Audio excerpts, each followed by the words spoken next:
bawain alur cerita film yang berjudul Gerald's Game. Film ini diadaptasi dari sebuah novel karangan dari Stephen King. Film ini mengisahkan sepasang suami istri yang sudah lama menikah dan ingin melakukan perjalanan bulan madu.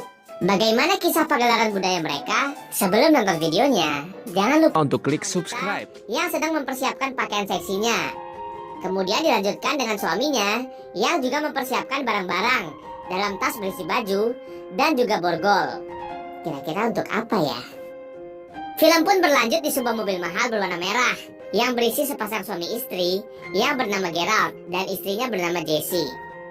Di sini terlihat mereka yang berumuran parubaya sedang saling membicarakan tentang rencana mereka berlibur tanpa anak mereka agar bisa berduaan seperti masa muda dulu. Jessie yang selalu terlihat gelisah tiba-tiba bilang ke suaminya tidak fokus menyetir kalau di depan mereka ada anjing, dan seketika Gerald berhenti mendadak. Anjing tersebut terlihat seperti kelaparan dengan bangkai tikus di depannya. Sepertinya Gerald tak peduli dengan anjing itu. Kemudian Gerald mengklakson anjing itu dan anjing itu kemudian minggir dari tengah jalan. Setelah berjam-jam di perjalanan, mereka pun tiba di sebuah villa yang sengaja disewa untuk beberapa hari. Villa ini sangatlah terpencil dan sangat jauh dari perkotaan. Ketika Gerald sedang menerima telepon dari rekan kerjanya, Jessie kemudian berjalan-jalan melihat sekeliling villa itu. Jessie juga melihat persediaan makanan di kulkas untuk stok seminggu mereka liburan. Lalu ia melihat ada daging di kulkas, kemudian memotongnya dan memanggil anjing tadi untuk diberi makan. Di sisi lain, Gerald yang ada di kamar dan sudah merasa sakne meminum obat berwarna biru. Anjing yang ditunggu Jessie mendekat dari semak-semak dan langsung diberi daging yang sudah dipotong tadi. Tiba-tiba Gerald datang dan membuat anjing itu ketakutan. Tibalah mereka di kamar. Jessie yang sudah siap dengan baju seksinya yang harganya lupa dicopot, kemudian langsung memasang pose yang mantap dah pokoknya. Tak lama kemudian, Gerald pun datang sambil membawa borgol yang sudah disiapkan di awal tadi. Sebelum melakukan pagelaran budaya, tak lupa mereka melakukan silaturahmi bibir. Setelah itu, Gerald langsung memborgol Jessie sebagai bentuk fetis sang suami. Namun tiba-tiba, Gerald malah merasakan nyeri di bagian dada di sebelah kirinya dan langsung terbaring tak berdaya di atas badan Jessie. Jessie yang tak percaya kemudian mendorong badan suaminya itu sampai jatuh dari kasur. Seketika, Jessie langsung menangis dan memberontak dengan tangan yang diborgol. Sudah jelas, ini adalah sebuah malapetaka untuk dia sendiri, dikarenakan suaminya malah tewas akibat serangan jantung secara mendadak. Apalagi Jessie yang tidak bisa berbuat banyak dengan keadaan tangan yang diborgol keduanya. Dengan kata lain, semua penderitaan Jessie akan bermula dari detik ini dan ditambah dengan gumpalan darah yang keluar dari tubuh suaminya. Waktu pun berlalu. Sampai-sampai hari pun sudah berganti ke sore hari. Dengan posisi handphone yang berada di meja dan sulit dijangkau, Jess tidak mungkin untuk bisa menggapainya. Dan sebentar lagi, hari akan gelap, yang dimana akan mempersulit keadaan Jess untuk diketahui. Lalu, dari pintu kamar tersebut mulai terlihat sebuah bayangan, yang ternyata sosok tersebut adalah anjing yang tadi mereka temui. Namun anjing itu malah menjilati gumpalan darah milik Gerald, dan juga menggigit daging Gerald di depan mata Jess. Yang bisa Jess lakukan tidaklah banyak, hanya melempar buku ke arah anjing itu untuk menakutinya saja. Jess yang pikirannya sudah kacau kemudian berhalusinasi dengan adanya Gerald yang bangun karena digigit anjing. Kemudian dia melihat jasad Gerald yang masih tergeletak di bawah. Bayangan Gerald ini memarahi Jessie karena sudah memberi anjing itu makanan, dan kini dia mendekatinya karena mencium bau darah yang lebih segar. Adegan berlanjut ketika Jessie mencoba untuk menarik tangannya dari borgol sambil bayangan suaminya berkata kalau semua itu percuma. Tapi ternyata tangan Jessie bisa lepas dari borgol itu, dan kemudian ia mematahkan kayu lancangnya lalu tersenyum. Ternyata itu semua hanya halusinasi Jessie. Situasi pun menjadi sulit bagi Jessie. Dalam kesendirian yang sunyi dan juga tertekan secara psikologi, mau tak mau Jessie harus mulai mencoba untuk meraih handphone yang ada di sebelahnya. Tetapi tetap saja usaha yang dikeluarkannya ujung-ujungnya gagal. Lalu Jesse yang merasa kehausan mulai mencoba untuk meraih segelas air yang berada di atasnya. Akan tetapi baru saja gelas itu dipegang, ternyata mulutnya Jesse tak mampu untuk menjangkau gelas tersebut. Dan dengan berat hati, air yang segar itu harus ia kembalikan lagi ke papan kayu. Singkat cerita, berjam-jam sudah dilewati oleh Jess dengan keadaan tak berubah. Satu-satunya hal yang bisa diperiksa oleh Jess hanyalah papan kayu yang berada di atasnya. Benar saja, di bagian kiri dari papan itu terdapat sebuah kartu harga baju tadi. Seketika, ia menekuk kartu itu secara perlahan sampai-sampai membentuk sebuah sedotan.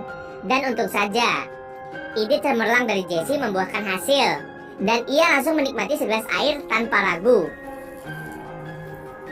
Untuk menghemat tenaganya, ia pun sengaja tidur di kasur ini dalam kondisi kedua tangan yang masih tetap terborgol.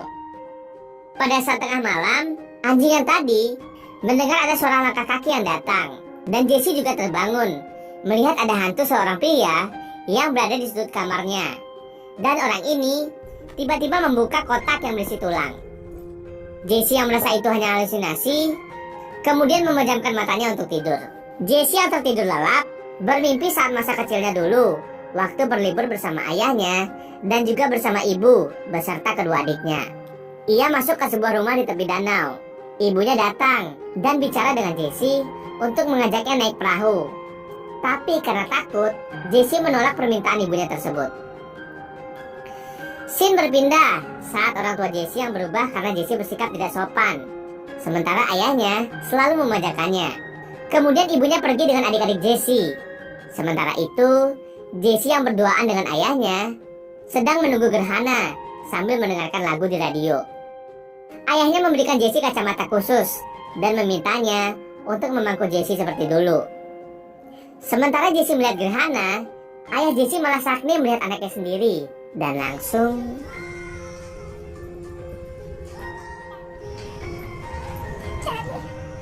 ketika terbangun, Jesse pun langsung berteriak dikarenakan peredaran darah yang ada di pergelangan tangannya tidak berjalan dengan baik.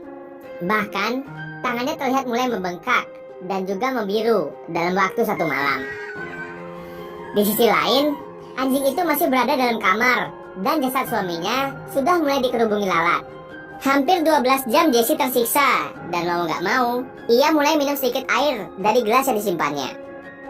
Tak ada pertolongan, harapan, dan juga tak ada kepastian. Jesse pun langsung merencanakan sebuah ide yang tak bisa dipastikan keberhasilannya. Tapi yang jelas, tak ada waktu lagi bagi Jesse untuk terus menghabiskan hari seperti ini. Tubuhnya sendiri semakin lama terasa semakin lemas, yang akan membuat ia mengalami kekurangan konsentrasi dalam pikirannya sendiri. Dengan kondisi tangan yang terus membengkak dan membiru, Jesse dengan berani membuang sisa air dari gelas yang ia punya, dan kemudian ia pun sengaja memecahkan gelas tersebut sampai menjadi pecahan beling yang tajam, dan mau tak mau, beling tersebut ia tancapkan ke papan kayu itu. Hebatnya, Jesse langsung mengoreskan pergelangan tangannya agar membuat darahnya tak tersumbat. Darah yang keluar dari tangannya itu sengaja dimanfaatkan Jesse sebagai pelicin. Dan alhasil, tangan kanan Jesse berhasil lepas dari borgol itu. Setelah usahanya yang cukup panjang, dan ia pun langsung mendorong kasur untuk mendekati meja. Sudah dipastikan, ia bertujuan untuk mencapai handphone yang di sebelahnya dengan menggunakan kakinya. Sialnya, baterai handphone itu udah habis.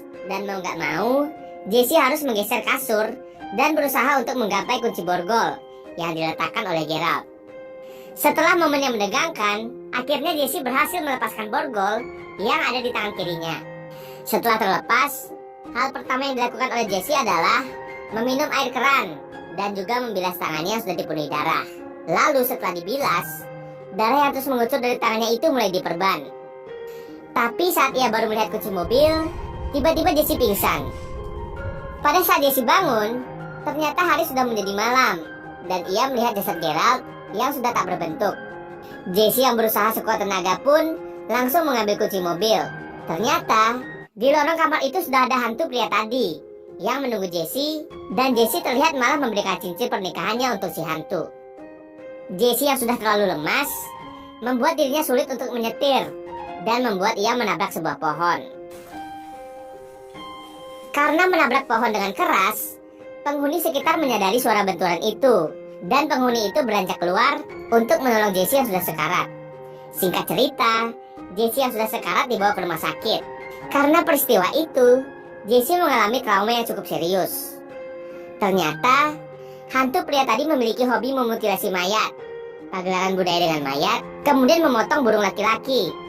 Setelah beberapa bulan, Jesse berhasil pulih dengan normal dan menulis seluruh kisahnya ke dalam sebuah buku.